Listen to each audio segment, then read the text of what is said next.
வணக்கம் ஆன்மீக நண்பர்களே. கடவுள் தூணிலும் இருக்கிறார், துரும்பிலும் இருக்கிறார் என்றால் ஏன் கோவிலுக்கு செல்கிறோம் தெரியுமா? வாருங்கள், இன்று ஒரு புதிய ஆன்மீக பயணத்தை தொடங்கலாம். இந்த உலகத்திற்கு உணர்த்தியது கடவுள் தூணிலும் இருப்பார், துரும்பிலும் இருப்பார் என்பதுதான். எங்கும் எதிலும் நிறைந்திருக்கும் கடவுளை ஏன் எந்த ஒரு பொருட்களிலும் காண முடியாமல் கோவிலை தேடி செல்கிறோம் என்கிற கேள்விக்கான விடையைதான் இந்த பதிவின் மூலம் ஆன்மீக தகவலாக நாம் தெரிந்து கொள்ளப் போகிறோம். எங்கும் நீக்கமர நிறைந்து இருப்பவர் ஒருவரே கடவுள் என்று அனைவரும் அறிந்ததுதான்.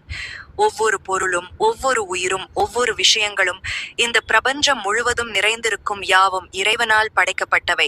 மனிதன் ஒரு விஷயத்தை கண்டுபிடித்தாலும் அந்த விஷயத்தை கண்டுபிடிப்பதற்கான ஆதாரத்தை கொடுத்தது கடவுள்தான். இப்படி எல்லாவற்றையும் கொடுத்த கடவுள் எல்லாவற்றிலும் நிறைந்திருந்தாலும் அவரை நாம் உணராதவரை நம்மால் கடவுளை நெருங்க முடியாது என்பதுதான் சாஸ்திர உண்மையாகும். உண்ணாமல் விரதம் இருந்தால் எனக்கு இது நடக்கும் என்று ஒருவர் உண்மையிலேயே நம்பும் பொழுதுதான் அவருக்கு அந்த விஷயம் கிடைக்கப் பெறுகிறது. அதற்கு காரணம் அவர்கள் கடவுளை அங்கு உணர்கின்றனர். நீ சாப்பிடாமல் இருந்தால் உனக்கு கடவுள் நீ கேட்டதை கொடுத்து விடுவாரா? அதெல்லாம் சுத்த மூட நம்பிக்கை என்று கூறுபவர்களால் கடவுளை உணர முடிவது இல்லை. அப்படி இருக்கும் பொழுது உணராத கடவுள் எப்படி உங்களுக்கு உதவி செய்ய முடியும்? கடவுளை உணர்ந்தவர்களுக்கு மட்டுமே அவரை சரணடையவும் வேண்டியதை பெறவும் மனதளவில் நம்பிக்கை பிறக்கும். ஒரு பரிகாரத்தை ஒரு ஜோதிடர் கூறுகிறார் என்றால் அதை நீங்கள் நம்பி செய்ய வேண்டும். அவர் கூலிவிட்டாரே என்று செய்யக்கூடாது. உண்மையிலேயே அங்கு நீங்கள் கடவுளை உணர்ந்து கடவுளுக்கு நீங்கள் மனம் உவந்து செய்யும் பொழுதுதான் உங்களுக்கு அதற்குரிய பலன்களும் கிடைக்கிறது. அதே போலதான் எந்த ஒரு பொருளிலும் நீங்கள் கடவுளை உணர்ந்தால் மட்டுமே அந்த பொருளில் கடவுள் இருப்பதை பார்க்க முடிகிறது. நம் வீட்டில் நிறைய பொருட்களில் கடவுள் வாசம் செய்வதாக கூறப்படுகிறது.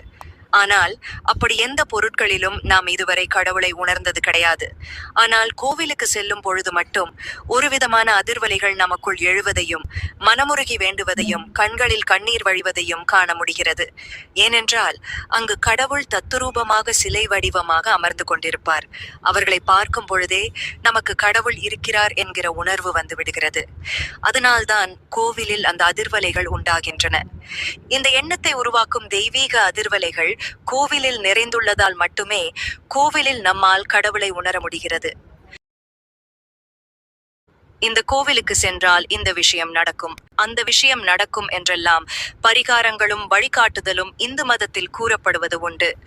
கடவுளை உணரவும் உணர வைக்கவும் உரிய சக்தி அந்த கோவில்களில் இருப்பதால் தான் அவ்வாறு கூறப்படுகிறது. எந்த இடத்துல நீங்கள் கடவுளை உணர்ந்து அவருக்காக நீங்கள் ஒரு விஷயத்தை செய்கிறீர்களோ அங்கு உங்களுக்கு உரிய கடவுள் அருள் புரிவார். அருள் புரிவதாக நீங்கள் நம்புவீர்கள், அது நடக்கவும் செய்கிறது.